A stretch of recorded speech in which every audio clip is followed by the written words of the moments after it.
Our story starts in the beautiful country of Scotland in the late 90s, in the heart of Glenbriar Moor, nestled among the rolling hills of the Scottish countryside. Living in this lovely little village were the MacLeod family, Callum, Fiona and their son Ewan.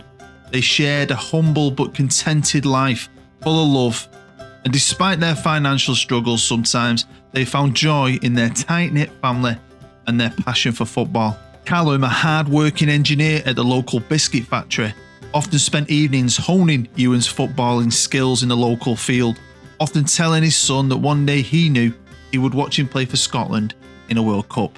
Their bond grew stronger with every kick of the ball, and weekends were reserved for cheering on their local non-league team, Glenbriar Rovers, from the stands.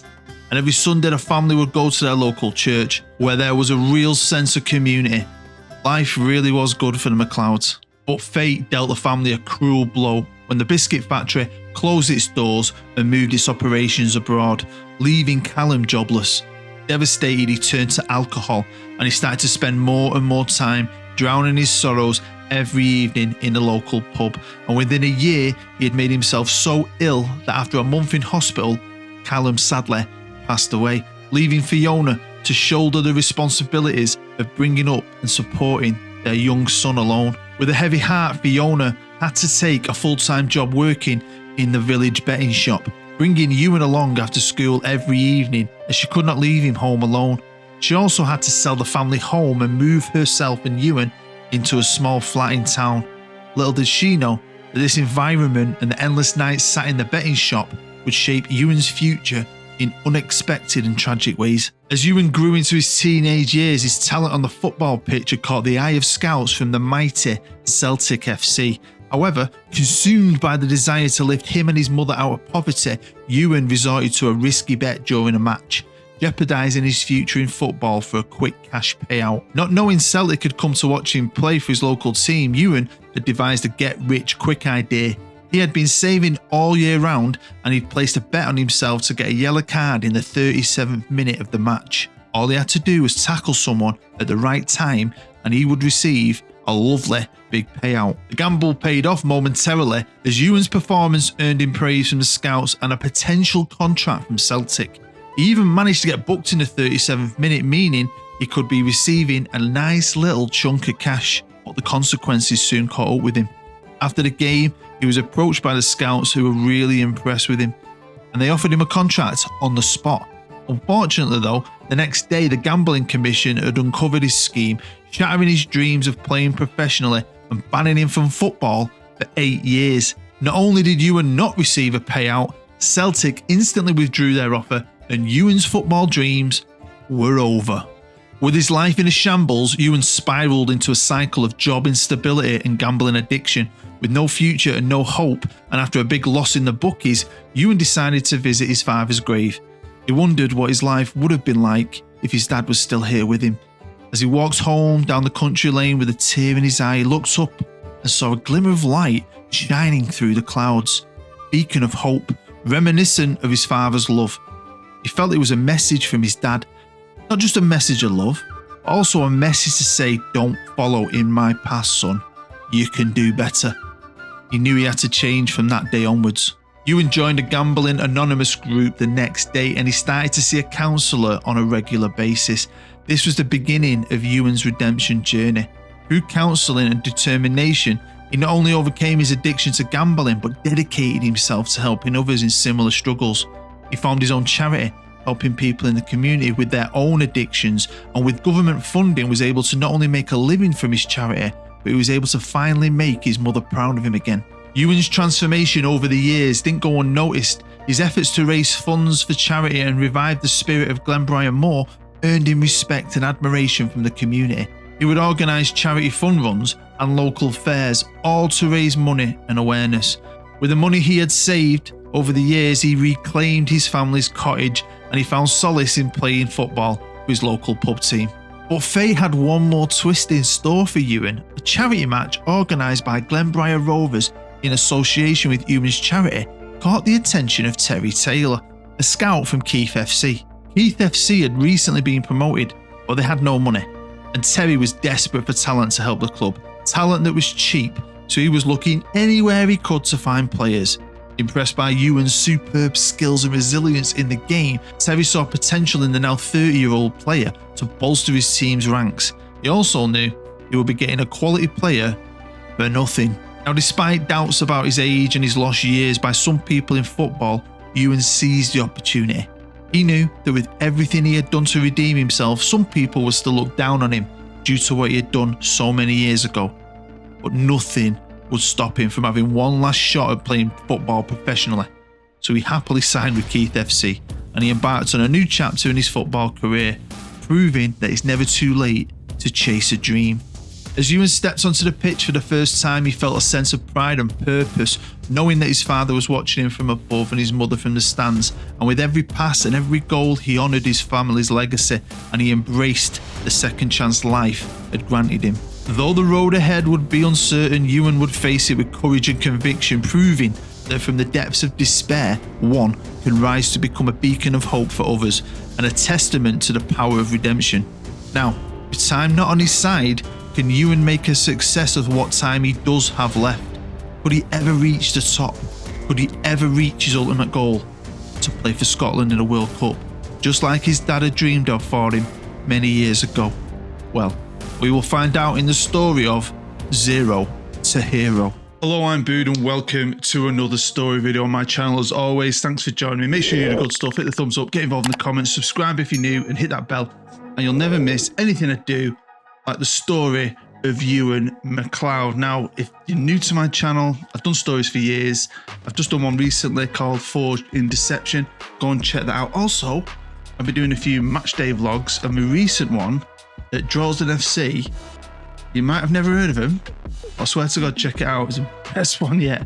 I absolutely loved it. But for now, we're here to follow Ewan McLeod's career. Now, right, I like these ones where we have a player that comes back into football late in life because he has such a short window of opportunity, and I love seeing if they can achieve anything in that small window. Now, Ewan has a dream not only to have a half-decent career if he can, right?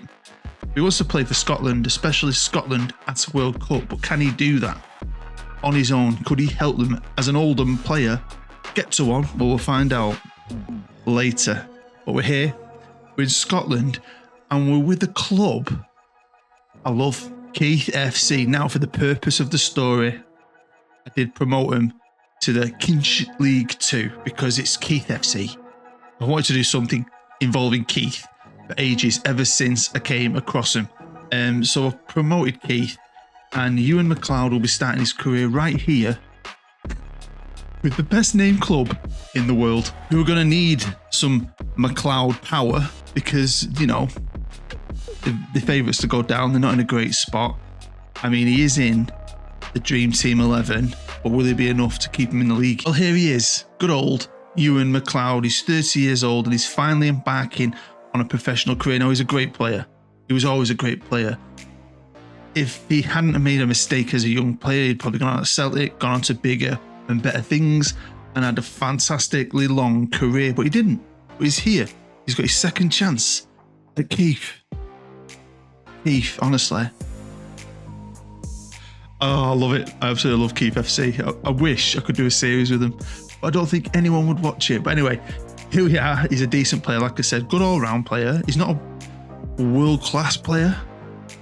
I think he could do all right, but you never know with these things. I've tried to make him a bit loyal. I want him to stay at Keith, maybe, and help him, and maybe stay in Scotland. Now, unlike my last one where they had an agent to look after him, he hasn't got an agent because he's a nobody. You know, Terry Taylor, the scout, found him, and they brought him here. He's cheap. No one's heard of him. Maybe some people in Scotland remember what he did when he was a youngster. So he's got no agent. So we'll see what happens with that. Maybe he'll get one. Now, this is no offence to Celtic and Rangers, but I've made it so he doesn't want to play for him because they are the two biggest clubs in Scotland. I don't want him to have a season with Keith and just go to one of the big two. I'm hoping he'll take a different path if he stays in Scotland. Now, you notice he's from Glenbriar. Now, I don't know if any Scots out there, I know I've got a lot of Scottish viewers, will be looking and thinking, where the hell is Glenbriar? Made it up. Totally made it up. What a lovely little village it is in the Boodiverse. So he's on £40 a week. £40 a week. What a bargain. He's got a 3-year contract. I did put in £1 million release fee just in case, but we'll see. It gets quite interesting, so I think let's get right into it and see what Ewan got up to. So we've jumped 5 years into the future, and yes, Ewan McLeod is at Aston Villa. In fact, he's just signed for Aston Villa, but he's done all right in the meantime before he's got his big move to England in the Premier League. He did in fact stay at Keith for that season where they got relegated. I mean, he was a baller. He played very well for him. It was his first season. He was finding his feet, getting used to the professional game. But to be fair to the lad, he stayed the next season when they dropped back down to the non-league of Scottish football. And I found that fascinating that no one came in for him, and he was great there as well. And they've not been promoted, they're still in the non-league. And he left on a free to Hibs, which I quite like. I mean, Hibs, Hearts, Aberdeen, one of them kind of teams. I kind of wanted him to go to that kind of team, and he did. So he's gone to Hibernian in the Premiership. Again, played very, very well. And spent 2 years at Hibs. And not only did he get noticed enough to get his first cap for Scotland against Bulgaria, age 32, he then went on to score against China, age 33. But they won the Scottish Cup, beating Celtic in the final. Now, again, nothing against Celtic, but I just thought it was quite cool because I use Rangers quite a lot in stories, so I thought I'll have Celtic as the team that nearly signed him. And, you know, Celtic had to say, no, we can't give you a contract. You've just been banned for 8 years. See you later. But it's kind of a redemption story in a way. When I saw that, I thought it was quite cool. The Hibs beat Celtic and he won his first major trophy. And now, of course, at 34 with 19 caps and 4 goals, he's gone to Aston Villa now. You know, with these kind of players, you don't know. Made him naturally fit, usually give him a longer career, but you don't know how it's going to go. And, you know, Premier League, could be it. This is his chance, maybe a season, maybe 2 at the top. But can he help Aston Villa? They're not in any kind of European football. They, in fact, finished 9th. But one thing I did notice is that they sold 3 big midfielders, so getting in someone like Ewan was probably a brilliant move for them. John McGinn went out to Saudi Arabia for an absolute crap ton of money, I think like 30-40 million. They sold Douglas Luiz that summer to Juve for 65 million, and Yuri Tillemans went for 70-odd million to Man City. Don't know why. So that's 3 big players. Aston Villa probably got in a load of money, and they've signed Ewan McLeod for what? Peanuts, really, when you think of it. And he's in fact the captain of Aston Villa as well, which is brilliant. So he's coming as captain, that experience. But, you know, pretty average season for Villa last year. What's going to happen? Let's find out. Now, I was proper shocked when I saw this because I'm saving it every year. But after 1 season at 35, he's only moved to Italy, Serie A, and Inter Milan. Now, he signed for Villa on a free, of course. I did say peanuts, but it was free. That is peanuts. But he's moved to Inter after 1 season where it doesn't look like he blew the Premier League away. He's getting old. For 4.4 million. Honestly, because of his age, I thought he gets to the Premier League, he'll spend a couple of years at Villa, and then he'll drop off. But he's made another move, a big move. I mean, is it going to pay off? It did pay off at Villa, though. He actually helped Villa win a trophy, captain Villa to a Carabao Cup win, where they beat Man City. I love that. When I saw that as well, that's the best bit about this. But wow, fair play. 35 years old at Inter Milan on 150 grand a week. His physicals are slowly dropping off, but he does have still some decent ability, doesn't he? Decent first touch, can take a free kick, can hit a long shot, good passer, good technique. I mean, he hasn't got any 20s. I don't think he's got any 18s yet. Obviously, he's naturally fit. But is this really going to work out for him? I mean, Inter are the favourites to win the league, and he is in the media dream team 11, and they are the current champions. I mean, by a country freaking mile, and they haven't sold any big stars. They've brought him in for 4.4 million. They really obviously wanted him. Could he do it? Could he win a top flight league title? Well, here we are now. We've moved on another 2 years, and his physicals are dropping, but he's still got technicals, he's still got great mentals. He's still a naturally fit player, and he's still at Inter Milan, and you can see he's been playing for Inter Milan. I mean, regular. So if, you know, they've won something, maybe he has too. Yep, he won the Italian Super Cup, then he won the league, then he won the Club World Championship. I noticed that. I missed that one before when I was doing my little save files. He was a world champion, and then he won the league again. And his contract's pretty nice, isn't it, eh? I bet he could treat his mum to something nicer than that little cottage Although maybe she's like Liam Gallagher and Noel Gallagher's mum, who still lives in the council house in Manchester they grew up in. She won't move. Maybe she's like that. But anyway, pretty sweet. But he wanted to fulfill a dream for his dad. And I'll be honest with you, I didn't know if that would happen. So I'd done my story. And then when I saw it, I thought I have to adjust the story to incorporate the dream, because Scotland have got to a World Cup. They are going to the World Cup, which I think is in Spain. They're going to be playing Japan, Ivory Coast and Haiti. Have you seen that? Wow. So I was buzzing with that. I mean, they topped the group, joint on points with Portugal. Quickly, if you're wondering, he did go to Euros. Didn't really work out. They got knocked out in the second round. But this is where I got a bit annoyed. Now, I can't look at all the fixture lists. It doesn't save them all, but he played in that game. He played in that game. He played in that game. He played in that game. He played in that game. He played in that game. He basically played in all the World Cup qualifiers. He helped them get to the World Cup. And I get that he's old, he's 37, but so's Callum McGregor. But the manager, David Moyes, I'll be honest with you, has got there and gone, I'll bring you. But no, I don't want to play you. And Scotland got knocked out in the second round like they did in the Euros. They drew with Japan. He didn't play him. Drew with Ivory Coast. He didn't play him. Battered Haiti. Didn't play him. Played Italy. Didn't play him. Now, he sort of played. He did actually make one sub appearance. I was really annoyed for him, but he got to a World Cup with Scotland. He got to play in a World Cup, even for a brief moment, fulfilling his father's dream for him. But I was disappointed. I know he's old. But come on, David Moyes. I was gutted for him. But here's what it is, you know. It's a story. You have to see how it plays out. And then after the World Cup, Inter Milan have gone, yeah, you're too old. You can't get in the Scotland team. We're done with you. We've got 2 good years out of you, 2 titles and a World Club Championship. They put him up for sale, and I thought, this is it now. This is it. It's over for him. But I don't get this game sometimes. And I bet you're shocked as well, because he made a move to Arsenal. And here he is, 37, 40 caps, 4 goals, and it says squad player. Arsenal signed him. I don't know why. I just thought, why? Is he going to play? Is this a good move? Spent 800 grand on him, which is a bargain if you can still give him something, but you know, minimal appearances surely. And it's not as if Arsenal are bad. Apparently Arsenal at the minute in 2030 on this save are the favourites to win the league. And it's the Budiverse. Each year when I create the Budiverse, I keep all the characters within the Budiverse, and you'll see Ivanov is at Arsenal. We've got another Ivanov over there as well from my previous story. I'll jump forward one more year, and he played 24 times for Arsenal.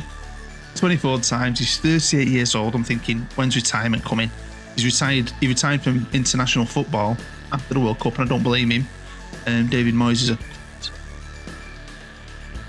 God, hearing my story, could have given him a dream, let him play. I bet they'd have done better.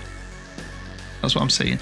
But he was still at Arsenal for now. But, you know, he's not up for sale. You know, went a little bit more forward to see what happened. And yeah, I couldn't believe it. He moved to my favourite French team, Marseille. 38 years old. He signed a lower deal. He's on 29 grand a week. It's a 1-year deal. But it's with my freaking say. I was thinking, he's going to go Saudi, he's going to go back to Scotland. He keeps just surprising me. I love that about this. Unfortunately, he didn't win anything with Arsenal. He got to the FA Cup final and they were runners-up. So I was gutted for him because the Premier League title would have been nice on his CV. Has he got anything left in the tank? I mean, Marseille are a great team. I know they've got a bit of a dodgy history in the past, but I loved them when I was a kid. I think I've done a series or a rebuild with them. I like them. But you know, the third favourites. So it'd be nice if he can finish off his career just playing football. But you can see right there, he made his move for just 100 grand. 100 grand. I mean, how long is he going to go on for? How much is left in the tank for Ewan McLeod? Well, 1 year on, we can see he's now 39 years old. And he plans to retire. He's going to retire in about a week. We played for him. He never really fell off. I mean, just when you think he's maybe got to the top, he makes a move from Villa to Inter. Does really well at Inter, wins a couple of titles. And then, you know, don't play in the World Cup.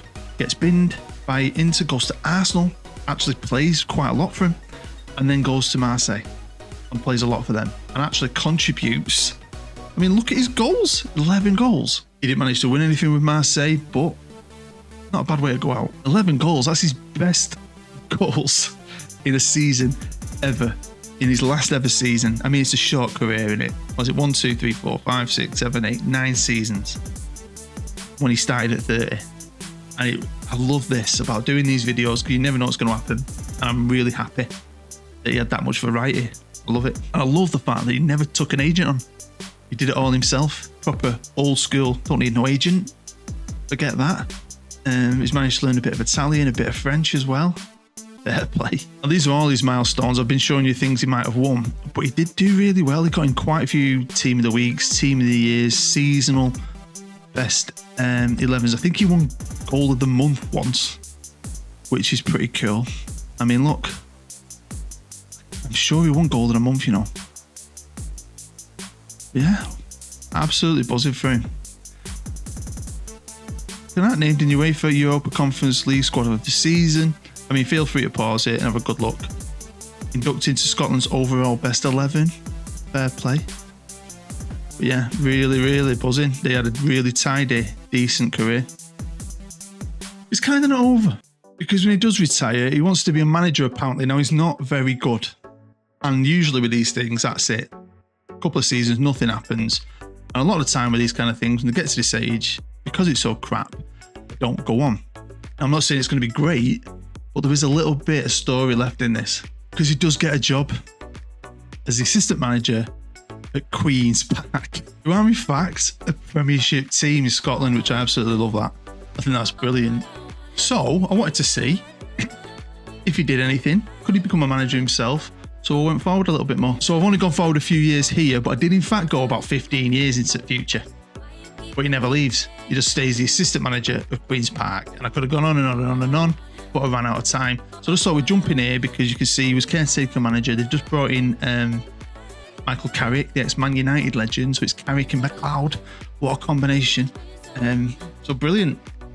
I'm really happy for him. His career's still going. He's still earning a wage. He's back home in Scotland. And I'm really chuffed that he had such a great career. It could have been better in certain ways. It's a World Cup, really, that disappointed me. And I will never, ever forgive David frickin' Moyes. I know he played 40 times for Scotland, but I thought he might have got in their best ever 11. I mean, Gilmore and Lewis Ferguson. You know, Ewan McLeod's, hasn't it? And we're back here where it all began at Keith. Swear to God, I love Keith. Who never came back into the Football League. But thank you very much for watching this little story. Hopefully you enjoyed it. It's quite a basic one, but I enjoyed putting it together and hopefully you enjoyed watching it. Like I said, go and check out my last one. There'll be a playlist link down below in the description with all my stories throughout the years. A lot of good ones if you've not seen them. Maybe you want to watch them again. And honestly, I highly recommend you check out my matchday vlog at Joursneyman. What a fantastic little team. What a fantastic experience. And it's the best matchday vlog yet by a country freaking mile. I'm definitely going to go back to Dresden FC one day. There's more stories coming. I have a few of my normal ones like this planned. Got 2 more at least in the bank and another one kind of working on in my head. But I've got 2 that I'm working on with Greeno, which are going to be very different. The next one, especially the way it's laid out, the way it's made, the way it comes across is completely different than anything I've ever done. And it's Greeno's idea. And I'm very excited to work on it, but it's going to be a lot of work. Hopefully that'll be out in the following week. So stay tuned for that. But you, honestly, thank you for your view. If you want to be kind and hit the thumbs up, if you want to comment, that helps. If you want to subscribe, thank you. If you want to hit that bell and not miss anything, that's even better. But most of all, thank you for your view. It means the world to me at the minute because I am quite busy in real life. I had a lot of issues with my car. Well, I've got to do a lot of work. Having a little bit of a break. And I just appreciate you sticking with me when you stick with me. So stay happy, stay safe. I'm Bood. I'll see you next time.